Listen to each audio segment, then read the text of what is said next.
This cake is enjoyed by most Asians. Each ethnic groups have their own name and variation, but it doesn't matter who makes it, this cake is always tasty. To make sure you get an accurate measurement, make sure you spoon the flour into your cup and slightly pack it and then level it off with a straight edge. I am using 2 cups of regular rice flour and 1/4 cup of cake flour, along with 2 tablespoons of glutinous rice flour. This combination gives me the perfect texture I'm looking for. If you want a different texture, watch to the end. I will show you some of my test results. You want to whisk these until combined, and then add in the room temperature water.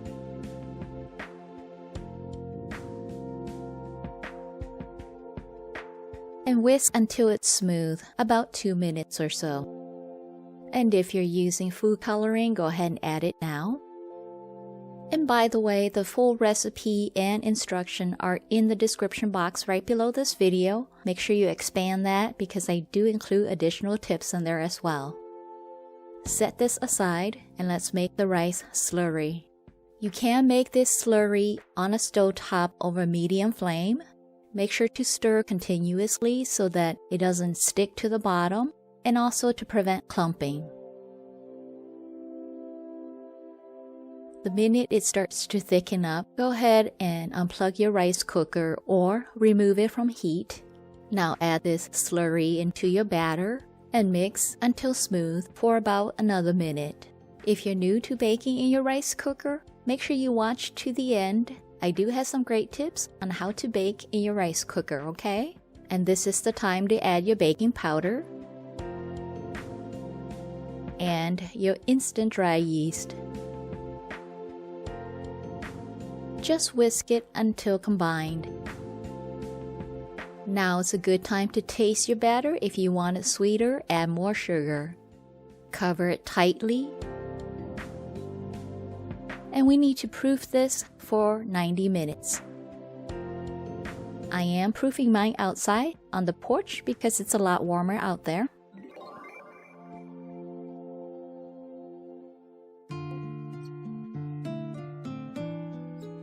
And you know your batter is ready when you see bubbles on top,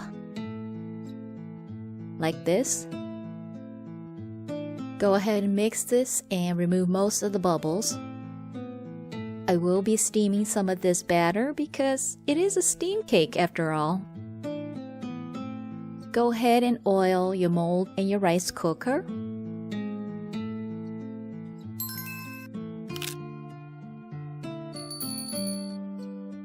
I'm going to put down a parchment paper, but it's not necessary. And fill the mold only 3/4 full because you need room for expansion.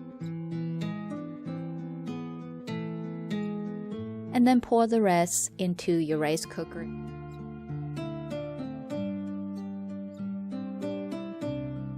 And we're gonna cover it with a paper towel and start our first bake. Push the cook button and then set a timer for 30 minutes. If using a rice cooker to steam it like me, put a rack in and fill it with 1 cup of water. Cover it and turn on your rice cooker until the water starts to boil. And it's boiling now. Carefully place your cake in. And I am going to double paper towel this because this rice cooker tends to create a lot of condensation. Oh, and it's time for a second bake on our other rice cooker. My rice cooker here did steam it for about 20 minutes, and it automatically turned to warm when all the water has evaporated. Oh, and these are beautiful!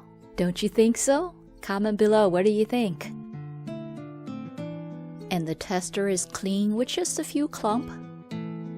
Remove it and put it on a cooling rack for now. After 2 bake cycle, which is 1 hour,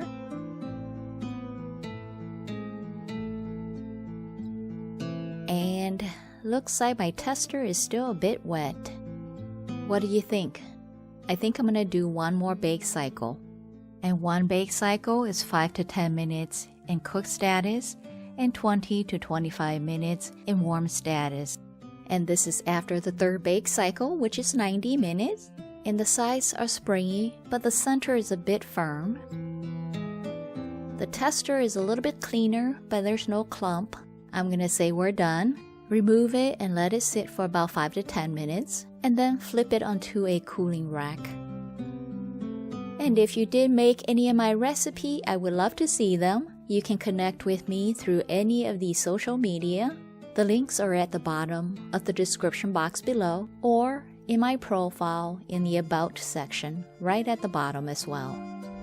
If you wouldn't mind, please help me share this baking method with more people by clicking that like button. That way, YouTube will recommend my video to more viewers. And this cake is perfect. It's too beautiful to eat, you guys. And oh, look at this. Soft, stretchy, perfect texture. So for a clean cut, make sure you wet your knife between each cut. And the baked one turned out great as well. It's spongy and stretchy and soft as well. It's best to eat these while they're fresh. You can store them in the refrigerator and re-steam them to soften them up again. I did try reheating in the microwave and the texture is completely off. I hope you will enjoy it. And this cake has a hint of sweetness to it.